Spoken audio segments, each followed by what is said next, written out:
شام، عراق، فلسطین اور فارس کو فتح کرنے والے عمر بن خطاب سنی تھے۔ سندھ، ہند اور ماوراء النہر کو فتح کرنے والے محمد بن قاسم سنی تھے۔ شمالی افریقہ کو فتح کرنے والے قتیبہ بن مسلم سنی تھے۔ اندلس کو فتح کرنے والے طارق بن زیاد اور موسیٰ بن نصیر دونوں سنی تھے۔ قسطنطنیہ کو فتح کرنے والے محمد فاتح سنی تھے۔ صقلیہ کو فتح کرنے والے اسد بن فرات سنی تھے۔ اندلس کو مینارۂ نور اور تہذیبوں کا مرکز بنانے والی خلافت بنو امیہ کے حکمران سنی تھے۔ تتاریوں کو عین جالوت میں شکست دینے والے سیف الدین اور رکن الدین بیبرس دونوں سنی تھے۔ صلیبیوں کو حطین میں شکست دینے والے صلاح الدین ایوبی سنی تھے۔ مراکش میں ہسپانویوں کا غرور خاک میں ملانے والے عبد الکریم سنی تھے۔ اٹلی کو گھٹنے ٹیکنے پر مجبور کرنے والے عمر المختار سنی تھے۔ چچنیا میں روسی ریچھ کو زخمی کرنے اور غزنی شہر کو فتح کرنے والے کمانڈر خطاب سنی تھے۔ افغانستان میں نیٹو کا ناک زمین سے رگڑنے والے سنی تھے۔ عراق سے امریکہ کو بھاگنے پر مجبور کرنے والے سنی تھے۔ فلسطین میں یہودیوں کی نیندیں حرام کرنے والے سنی ہیں، جبکہ حضرت حسین کو عراق بلا کر کربلا میں بے یار و مددگار چھوڑنے والے مختار شیعہ تھے اور ان کو شہید کرنے والے بھی شیعہ تھے۔ تتاریوں کو بغداد میں خوش آمدید کہنے والے شیعہ تھے۔ شام پر تتاریوں کے حملے میں مدد کرنے والے شیعہ تھے۔ مسلمانوں کے خلاف فرنگیوں کے اتحاد بننے والے فاطمیین شیعہ تھے۔ سلجوقی سلطان تغرل بیگ بساسیری سے عہد چکنی کر کے دشمنوں سے ہاتھ ملانے والے شیعہ تھے۔ فلسطین پر صلیبیوں کے حملے میں ان کی مدد کرنے والے احمد بن عطا شیعہ تھے۔ صلاح الدین ایوبی کو قتل کرنے کا منصوبہ بنانے والے کنز الدولہ شیعہ تھے۔ شام میں ہلاکو خان کا استقبال کرنے والے کمال الدین شیعہ تھے۔ حاجیوں کو قتل کر کے حجر اسود کو چرانے والے ابو طاہر شیعہ تھے۔ شام پر محمد علی کے حملے میں مدد کرنے والے شیعہ تھے۔ یمن میں اسلامی مراکز پر حملے کرنے والے بھی شیعہ تھے۔ عراق پر امریکی حملے کو خوش آمدید کر کے ان کی مدد کرنے والے سستانی اور حکیم بھی شیعہ تھے۔ افغانستان پر نیٹو کے حملے کو خوش آئند کہہ کر ان کی مدد کرنے والے ایرانی حکمران بھی شیعہ تھے۔ شام میں امریکہ کی مدد اور بشار سے مل کر لاکھوں مسلمانوں کو قتل کرنے والے مسلمانوں کی آزادی کا گلا گھونٹنے کی کوشش کرنے والے عراقی حکمران ایرانی حکمران لبنان کے حزب اللہ بھی شیعہ تھے۔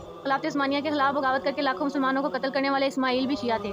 برما کے مسلمانوں کے قتل پر بت پرستوں کی حمایت کا اعلان کرنے والے احمد نجاد بھی شیعہ تھے۔ شام کے لوگوں پر بشارہ کی بمباری کی حمایت کرنے والے اور ان کو سرخ لکیر قرار دینے والے خامنئی بھی شیعہ تھے۔ صحابہ کو گالیاں دینے والے اور خلفاء راشدین اور امہات المومنین کے بارے میں شرمناک باتیں لکھنے والے کلم بھی شیعہ ہی ہیں۔ سلطان ٹیپو کے خلاف انگریزوں سے ملنے والے میر جعفر اور میر صادق بھی شیعہ ہی تھے۔